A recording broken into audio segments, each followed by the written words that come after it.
কেমন আছো? আশা করি সবাই ভালো আছো। আমি প্রিয়াঙ্কা চলে এলাম তোমাদের কাছে আরও একটা নতুন ভিডিও নিয়ে। গণেশের কোন ছবি বা মূর্তি ব্যবসা স্থানে বা বাড়িতে রাখা উচিত সেই নিয়েই আজ আমি তোমাদের সাথে কিছু কথা শেয়ার করব। কারণ সঠিক জায়গায় সঠিক জিনিস রাখতে হয়, এতে ব্যবসা ও বাড়ির অনেক উন্নতি হয়।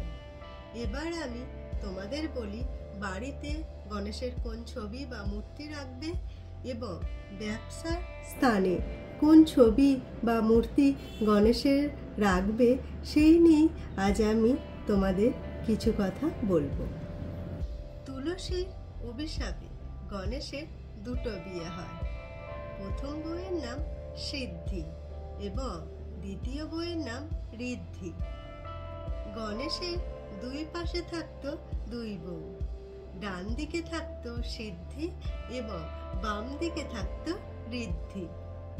গণেশ যখন সিদ্ধির সাথে কথা বলতো তখন গণেশের সুর যেত ডান দিকে এবং গণেশ যখন ঋদ্ধির সাথে কথা বলতো তখন গণেশের সুর যেত বাম দিকে।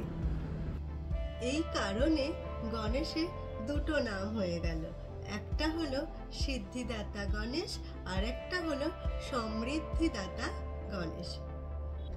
বাড়িতে যে গণেশ রাখবে সেই গণেশের সুর ডান দিকে থাকবে, মানে সিদ্ধিদাতা গণেশ।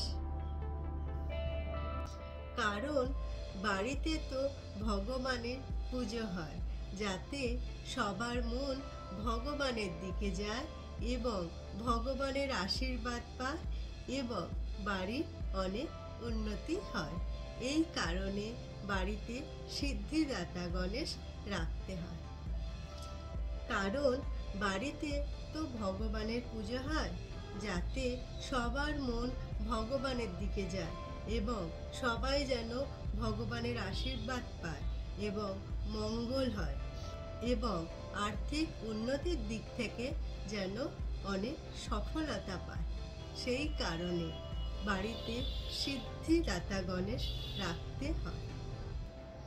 আর ব্যবসার স্থানে যে গণেশ রাখবে সেই গণেশের সুর বাম দিকে থাকবে, সেটি হলো সমৃদ্ধিদাতা গণেশ।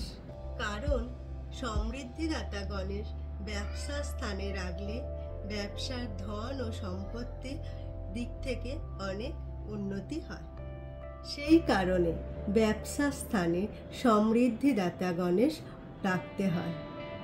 গণেশ সবার বাড়ির সুখ, সমৃদ্ধি, ভালোবাসা আনুক এবং আর্থিক দিক থেকে যেন উন্নতি করে সেই কামনাই করি। তোমরা অবশ্যই দেখে নেবে তোমাদের ব্যবসার স্থানে কোন গণেশ বা বাড়িতে কোন গণেশ রাখা আছে। তো এই ছিল আমার আজকের ভিডিও। আমার ভিডিওটা যদি তোমাদের ভালো লেগে থাকে তাহলে লাইক, শেয়ার এবং সাবস্ক্রাইব করতে ভুলবে না।